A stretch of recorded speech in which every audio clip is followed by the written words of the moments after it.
सबभन्दा सुरुमा चाहिँ मेकअप गर्नुभन्दा अगाडि चाहिँ हामीले चाहिँ हाम्रो स्किन सफा गर्नुपर्छ। त्यसको लागि चाहिँ मैले यो वेट टिस्यु लिएको छु। हजुरले सिटिएम पनि गर्न सक्नुहुन्छ। यसरी वेट टिस्युले चाहिँ आफ्नो स्किनको फोरहरू सबै सफा गर्नुहोला। त्यसपछि चाहिँ मसँग यो लिलियमको स्किन टोनर छ। म चाहिँ स्किन टोनर युज गर्दैछु।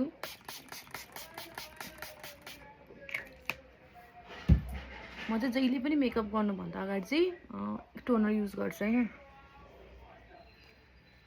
मैले चाहिँ आज हजुरहरूलाई चाहिँ पहिला फेसको मेकअप सिकाउँछु है त।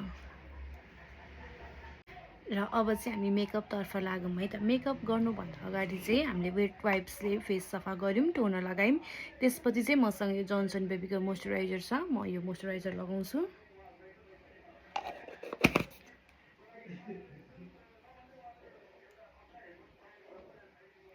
मोइस्चराइजर लगाएपछि चाहिँ मसँग एलेगलको प्राइमर छ। म चाहिँ थोरै यो प्राइमर लगाउँछु। यसरी एकदम थोरै लिएको छु है मैले। अब यसलाई नै म पुरै आफ्नो फेसभरि नै लिएर हल्कासँग मसाज गर्छु। हामीले चाहिँ प्राइमर यसरी लगाउनुपर्छ। र आज चाहिँ म सबै आफ्नो फेसको फुल मेकअप चाहिँ यही एउटा योबाट गर्छु। कार्ला सिक्रेट छ यसको नाम चाहिँ। हजुरहरूलाई चाहिँ यो किट चाहियो भने चाहिँ मलाई डिएम गर्न सक्नुहुन्छ है। यस्तो राम्रो छ नि यो चाहिँ हैन। हेर्नुहोस् त, एउटै प्यालेटमा सबै कुरा छ। तपाईँको स्किनको हेर्नु न, कलर करेक्टरदेखि लिएर कन्सिलर, फाउन्डेसन हैन, हामीले सबै चाहिँ यहीबाट गर्न सक्छौँ। कन्टुरहरू पनि हामीले चाहिँ सबै मेकअप चाहिँ यही एउटा प्यालेटबाट नै क्रिएट गर्न सक्छौँ। हामीले चाहिँ बजारमा छुट्टा छुट्टै मात्रै किन्यौँ भने एउटा कन्सिलरकै 600-700 पर्छ हैन। हेर्नुहोस् त, यसमा चाहिँ यति धेरै कलर छ हैन। यो सबै कलर चाहिँ हाम्रो स्किनलाई युज हुन्छ र प्लस हाम्रो चाहिँ यो एउटै प्यालेटमा नै आयो है। र म चाहिँ आज हजुरहरूलाई चाहिँ यसबाट मेकअप गरेर सुरुमा चाहिँ म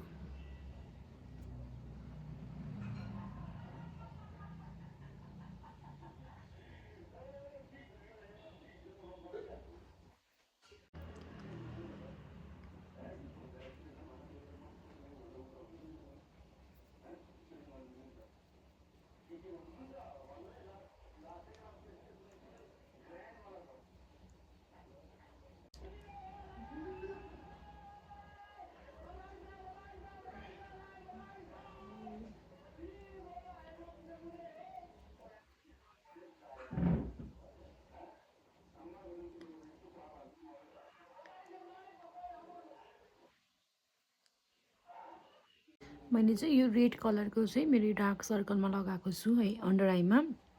त्यसपछि मेरो यो लिप्सको एरिया पनि थोरै कालो छ यो साइडतिर। मैले त्यही भएर यहाँ पनि रेड कलरको चाहिँ यहीबाट लिएर चाहिँ लगाइरहेको छु।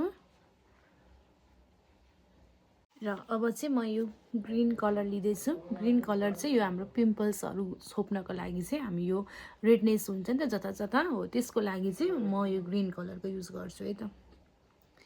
ग्रीन कलरको लिने, जहाँ जहाँ हाम्रो रेडनेसहरू देख्नु भएको छ त्यहाँ त्यहाँ चाहिँ हामी लगाउँछौँ।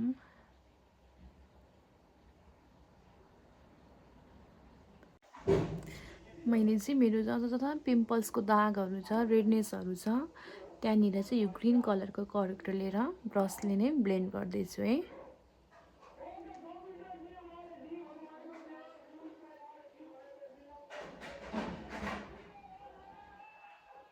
ल अब हाम्रो चाहिँ कलर करेक्टर भयो है त। अब यसमाथि चाहिँ हामी फाउन्डेसन लगाउँछौँ, तर हामीले चाहिँ फाउन्डेसन यहीबाट नै गर्छौँ है त। यसैबाट चाहिँ हामी कलर लिएर चाहिँ हामीले फुल फेसमा चाहिँ फाउन्डेसन लगाउँछौँ।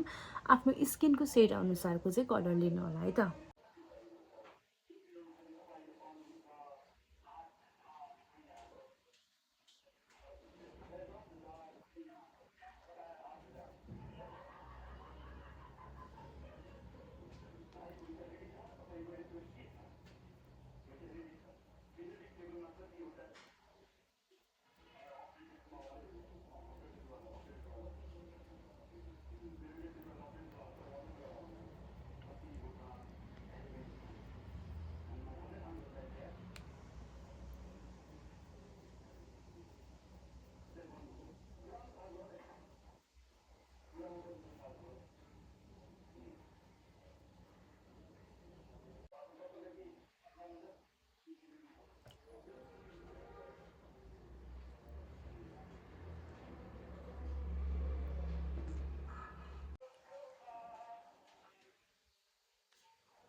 अब हामी चाहिँ यही किटबाट नै फेस कन्टुर गर्छौँ है त। म हजुरहरूलाई देखाउँछु है त कसरी चाहिँ कन्टुर गर्ने भनेर।